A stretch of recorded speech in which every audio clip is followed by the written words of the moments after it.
bread which came down from heaven. Anyone who eats this bread will live forever.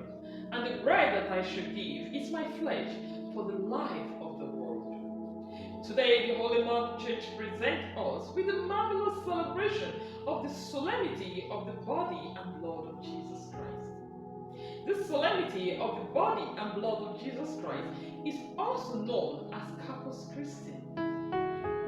Corpus Christi is a Catholic feast that celebrates the belief in the real presence of Jesus Christ in the Eucharist under the form of bread and wine.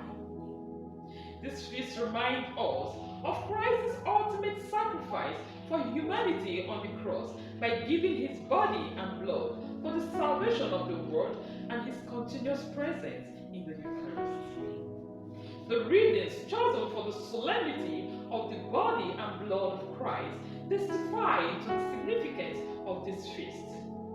In the first reading, Moses reminds the Israelites of how God sustained them during their time in the desert. The Israelites were given manna from heaven to nourish them when they were hungry and thirsty. In the same way, Christ nourishes us with his body and blood, fulfilling the promise of manna from the Old Testament. Anyone who eats my flesh and drinks my blood shall hunger and thirst no more. The psalmist reminds us of God's power and his care for us. It tells us that God is the one who gives us food and satisfies our hunger. In the context of the Eucharistic celebration today, the psalmist reminds us of how God provides for us by giving us his body and blood, which satisfy our hunger for spiritual nourishment. While in the second reading, Paul speaks about the Eucharist as a source of unity.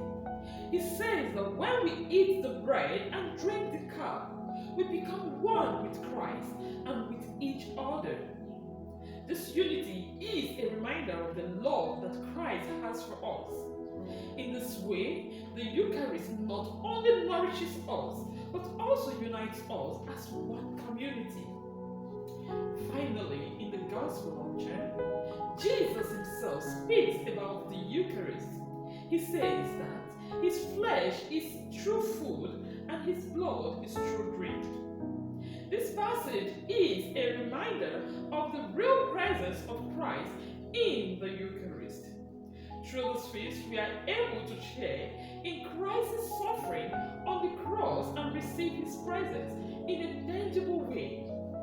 The solemnity of the body and blood of Christ is an opportunity for us to reflect on the gift of salvation bestowed upon humanity by Jesus' sacrificial offering.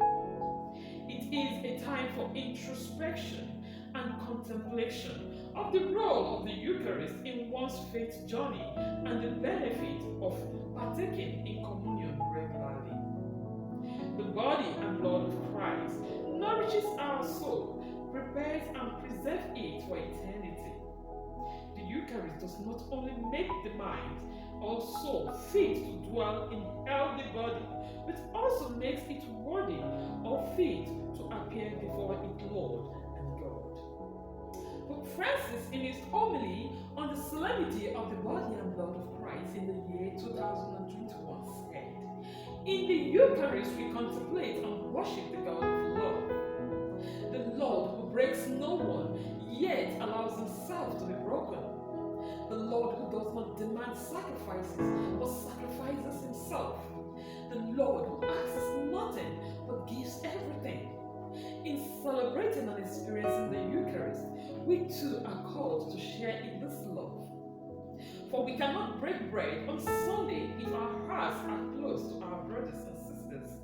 We cannot partake of the bread if we do not give bread to the hungry.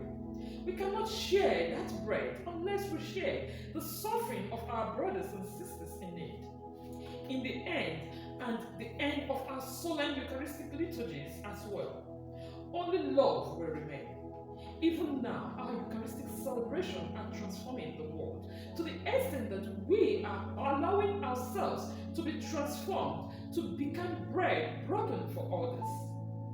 In conclusion, the solemnity of the body and blood of Christ is a feast of love that reminds us of God's care for us and His provision of spiritual nourishment. It is a source of unity that brings us closer to Christ and to one another. As we celebrate this feast, let us remember the sacrifice Christ made for us and be grateful for His continued presence among us.